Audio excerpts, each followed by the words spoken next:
வாசிக்கலாம் வாங்க. எண்ணிக்கை அதிகாரம் 35.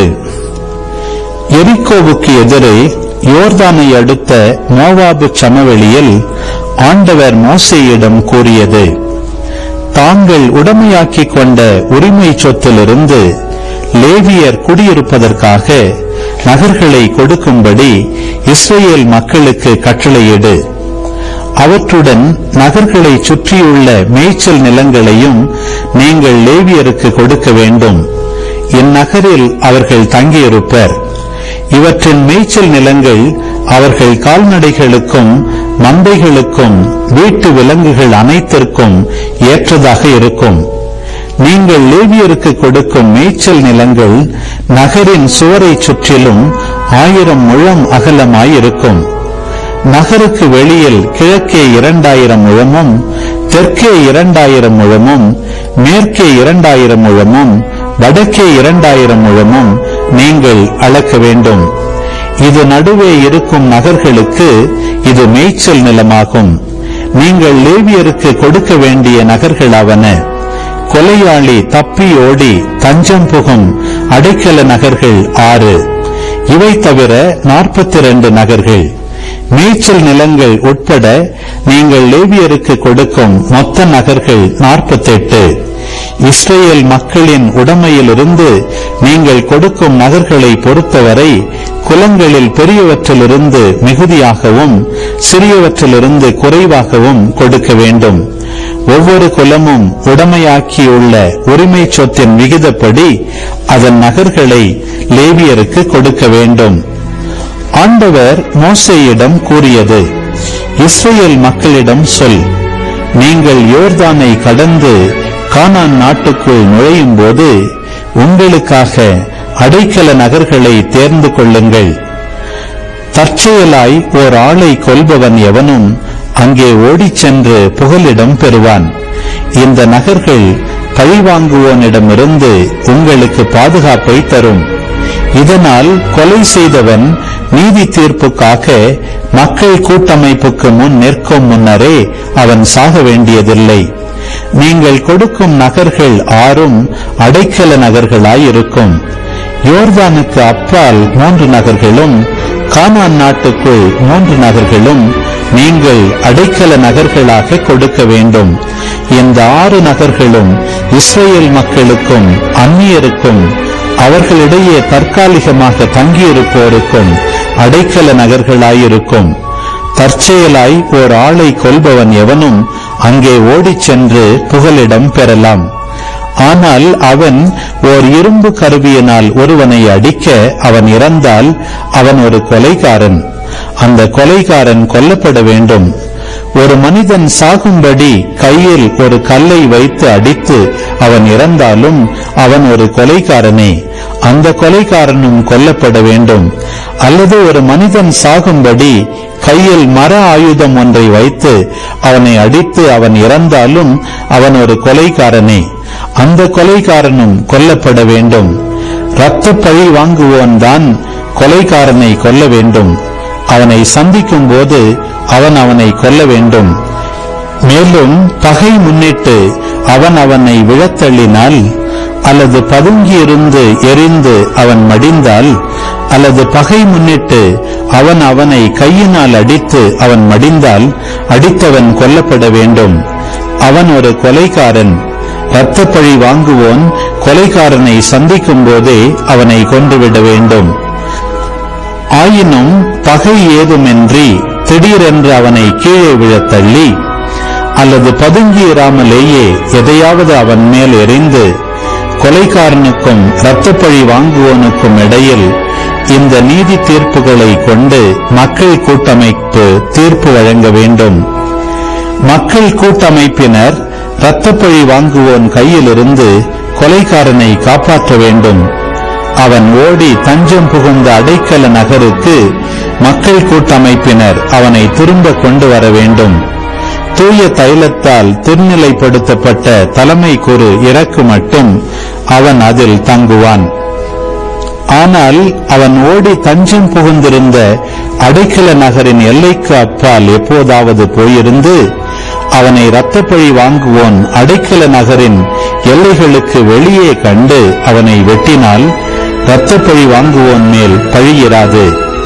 ஏனெனில் அவன் தன் தலைமைக்கூறு இறக்கும் வரை தன் அடைக்கல நகரில்தான் தங்கியிருக்க வேண்டும். தலைமைக்கூறு இறந்த பின்னர் தான் அந்த கொலைகாரன் தனக்குரிய நாட்டுக்கு திரும்பிச் செல்லலாம். என்றும் எங்கும் உங்களுக்கு இதுவே நீதி நியமம். எவனாவது இன்னொருவனை கொன்றால் சாட்சிகளின் வாக்குமூலம் முன்னிட்டு கொலைகாரன் கொல்லப்பட வேண்டும். ஆனால் ஒரே சாட்சியின் கூற்றை வைத்து ஒருவனும் கொல்லப்படக்கூடாது. மேலும் மரண தண்டனைக்குரிய கொலைகாரன் ஒருவனின் உயிருக்காக ஈட்டுத்தொகை எதுவும் நீங்கள் வாங்க வேண்டாம். அவன் கொல்லப்படத்தான் வேண்டும்.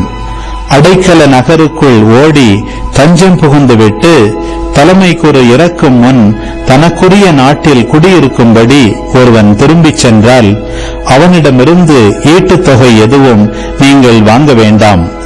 நீங்கள் வாழும் நாட்டை தீட்டுப்படுத்தாதீர்கள். இரத்தம் நாட்டை தீட்டுப்படுத்தும். நாட்டுக்காக அதில் சிந்தப்பட்ட இரத்தத்திற்காக அதனை சிந்தினவனின் இரத்தமே ஈடு செய்ய முடியும். நீங்கள் வாழும் நாட்டை நீங்கள் கரைப்படுத்தவே கூடாது. நான் அதன் நடுவில் வாழ்கிறேன். நானே இஸ்ரேல் மக்கள் நடுவில் வாழும் ஆண்டவர். எண்ணிக்கை அதிகாரம் 36. யோசேப்பு புதல்வரை சார்ந்த குடும்பங்களில் மனாசே மகனான மாக்கியரின் புதல்வனான கிளையாதின் மைந்தரது குடும்பத்தை சார்ந்த மூதாதையர் வீடுகளின் தலைவர்கள் மோசேயிடமும் இஸ்ரேல் மக்களின் மூதாதையர் வீட்டு தலைவர்களாகிய பெரியோர்களிடமும் சென்றனர். அவர்கள் கூறியது, இஸ்ரேல் மக்களின் உரிமை சொத்துக்காக நாட்டை திருவுளச்சீட்டு முறையில் கொடுக்கும்படி ஆண்டவர் எம் தலைவராகிய உமக்கு கட்டளையிட்டார். எம் சகோதரன் செலோபுகாதின் உரிமை சொத்தை அவர் புதல்வியருக்கு கொடுக்கும்படியும் ஆண்டவரால் உமக்கு கட்டளையிடப்பட்டது. ஆனால் இஸ்ரேல் மக்களின் வேறு குலங்களின் புதல்வர்களை அவர்கள் மனம் புரிந்தால் அவர்களின் உரிமை சொத்து எங்கள் மூதாதையர் உரிமை சொத்திலிருந்து எடுக்கப்பட்டு அவர்களுக்கு சொந்தமான குலத்தின் உரிமை சொத்துடன் சேர்க்கப்பட்டுவிடும். இவ்வாறு திருவுளச்சீட்டால் எங்களுக்கு கிடைத்த உரிமை சொத்து குறைய நேரிடும். அத்துடன் இஸ்ரேல் மக்களுக்கு மீட்பின் ஆண்டு வரும்போது அவர்கள் உரிமை சொத்து அவர்களுக்குரிய குலத்தின் உரிமை சொத்துடன் சேர்க்கப்படும். இவ்வாறு அவர்களின் உரிமை சொத்து எங்கள் மூதாதையரின் உரிமை சொத்திலிருந்து குறைய நேரிடும். மோசே ஆண்டவரின் வார்த்தைப்படி மக்களுக்கு கட்டளையிட்டு கூறியது. யோசேப்பு புதல்வரின் குலம் கூறுவது சரியே. செலோபுகாதின் புதல்வியரை குறித்து ஆண்டவர் கட்டளையிடுவது இதுவே. தாங்கள் விரும்பியோரை அவர்கள் மணமுடிக்கட்டும்.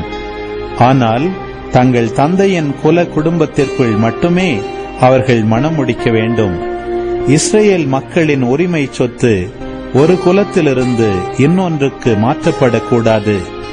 இஸ்ரேல் மக்களில் ஒவ்வொருவரும் தங்கள் மூதாதையர் குல உரிமை சொத்தையே பற்றி கொண்டிருக்க வேண்டும்.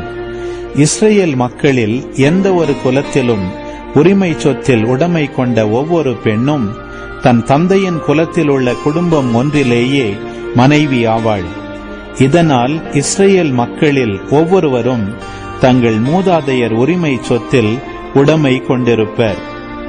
எனவே ஒரு குலத்திலிருந்து இன்னொன்றுக்கு எந்த உரிமை சொத்தும் மாற்றப்படக்கூடாது.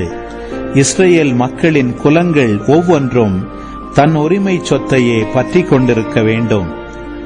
ஆண்டவர் மோசேக்கு கட்டளையிட்டபடியே செலோபுகாதின் புதல்வியர் செய்தனர். செலோபுகாதின் புதல்வியரான மக்லா, திர்சா, ஒக்லா, மில்கா, நோவா ஆகியோர் தங்கள் தந்தையாரின் சகோதரர் புதல்வரையே மணந்தனர். அவர்கள் யோசேப்பின் மகனான மனாசேயின் புதல்வர் குடும்பங்களில் மணம் புரிந்தனர். எனவே அவர்களின் உரிமை சொத்து அவர்கள் தந்தையர் குல குடும்பத்திற்கே சொந்தமாயிருந்தது.